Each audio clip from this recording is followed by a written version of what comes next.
bienvenue sur notre chaîne. Nous publions des extraits vidéo pour vous aider à choisir celui qui vous plaît. Pour savoir comment télécharger ce livre audio gratuitement, ou un autre de votre choix, n'hésitez pas à cliquer sur les liens en description.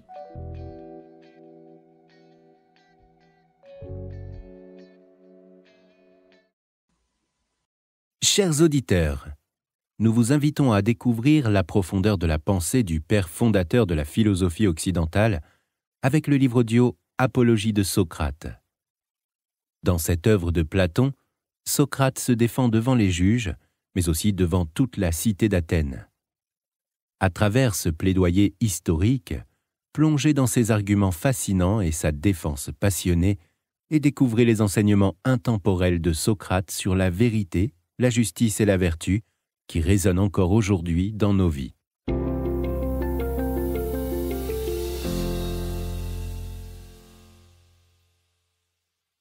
Il ne serait guère approprié, Athéniens, à un homme de mon âge, de se présenter devant vous en façonnant des phrases comme le font nos petits jeunes gens.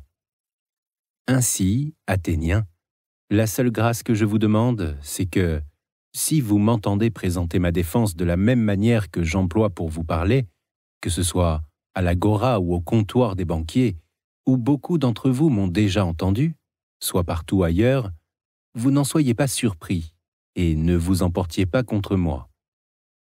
Car, sachez-le, c'est aujourd'hui la première fois de ma vie que je parais devant un tribunal et j'ai plus de 70 ans. Ainsi, je suis véritablement étranger au langage qui prévaut ici. Si je n'étais pas athénien, vous m'excuseriez sans doute de m'exprimer dans la langue et à la manière de mon pays.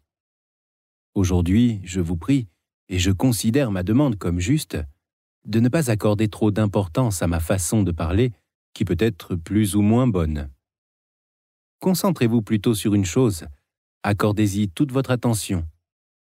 La justesse de mes allégations, car c'est là que réside le véritable mérite du juge, celui de l'orateur est de dire la vérité. Maintenant, Athéniens, il est juste que je commence par répondre aux premières accusations répandues contre moi et à mes premiers accusateurs. Ensuite, je répondrai aux accusations et aux accusateurs plus récents. J'ai été accusé devant vous, depuis bien des années déjà, par beaucoup de gens qui ne disaient pas la vérité, et cela, je les crains plus qu'Anitos et ses associés, qui sont eux aussi à craindre. Oui, Athéniens, les premiers sont les plus redoutables, car en s'emparant de la plupart d'entre vous dès votre enfance, ils m'ont attribué des accusations mensongères et ils vous ont fait croire qu'il existe un certain Socrate, un homme savant, qui s'occupe de ce qui se passe dans le ciel et sous la terre, et qui, d'une mauvaise cause, en sait faire une bonne. Les gens qui ont répandu ces bruits. Voilà, Athéniens, les accusateurs que j'ai à craindre. Car ceux qui les écoutent sont convaincus que ceux qui se livrent à de telles recherches n'honorent pas les dieux. De plus, ces accusateurs sont nombreux et m'accusent depuis longtemps. Ils s'adressaient à vous lorsque vous étiez les plus crédules, quand certains d'entre vous étaient encore des enfants ou des adolescents. Et ils ont mené un véritable procès contre moi, puisque personne n'était là pour me défendre. Ce qui est encore plus déconcertant, c'est qu'il est impossible de les identifier et de les nommer, à l'exception peut-être d'un certain poète comique. Mais ceux qui, par envie et pour me décrier, cherchaient à vous convaincre, et ceux qui, convaincus eux-mêmes, en persuadaient d'autres, ceux-là sont les plus embarrassants. Car il est impossible de les faire comparaître ici ni de les réfuter, et je dois vraiment, comme on dit, me battre contre des ombres et confondre mes adversaires sans qu'ils me répondent.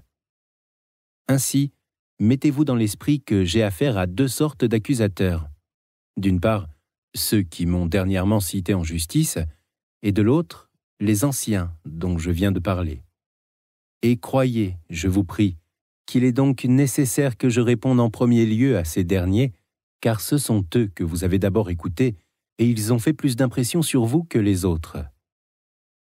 Eh bien donc, Athéniens, il est maintenant temps que je me défende et que j'essaie de dissiper la mauvaise impression que vous avez entretenue pendant si longtemps.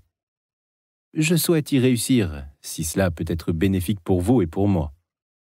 Je souhaite que cette défense me serve. Cependant, cela me semble être une tâche difficile et je ne me fais aucune illusion à ce sujet. Que les choses tournent donc comme il plaît à Dieu. Il faut obéir à la loi et se défendre.